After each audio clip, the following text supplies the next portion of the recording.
My name's Natalie King. I'm the customer services manager here, and I basically oversee the day-to-day running of the front desk and the corporate facility next door as well.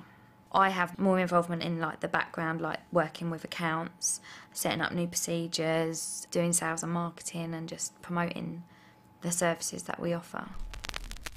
The sort of aircraft that come into us are just like business jets, like Learjet 45, like 8-seater private jets that people either have for going on private holidays, or maybe they'll have a meeting that they're coming on a private jet for. I actually had a friend that worked here on the front desk at the time, and there was a job going. She told me about it. Came for an interview. I actually didn't get it the first time round, and then I got called back, I think about 4 months later, had a second interview and then got the job. I was disappointed when I didn't get the job the first time round, because when I came for my interview it seemed like a really interesting place to work, and I hadn't actually heard of it before I had the interview. Even though I live locally, I didn't really know what was here and what they did.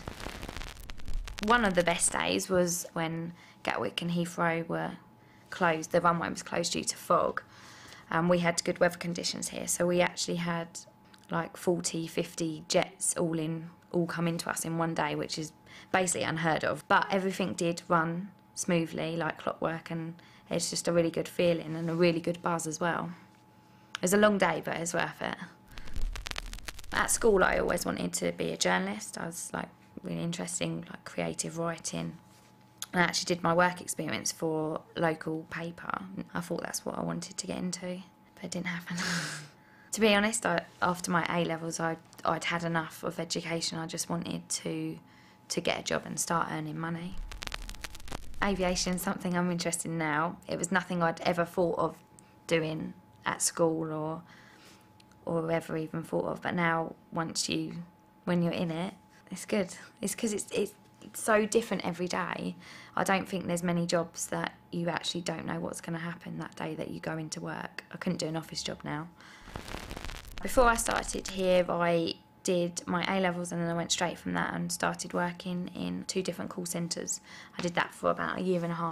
This job's a lot more challenging. I mean, call centre work I found quite tedious because it's saying the same things every day. Each to their own, but it wasn't personally, it wasn't something that I enjoyed. I've actually been quite lucky with training that I've received in-house. I've actually had quite a lot of training, I've done loads of customer services courses, dealing with the public. So I have, over 4 years, I've had a lot of training here, so I've been very fortunate. In the next 5 to 10 years, I see myself still working in aviation, maybe for a bigger airport like a Gatwick or a Heathrow or something like that. If I could, I would like to travel and see different countries and different cultures and explore the world a bit. I've always wanted to go to Australia. I've never been to America either. I'd love to travel around America and see what it's like there. Everyone always talks about it, so I think it's one of those places you just have to go to. My mum and dad have always sort of inspired me and wanted me to achieve the most that I could out of life. They always push me to do better, to achieve the things that they know that I can.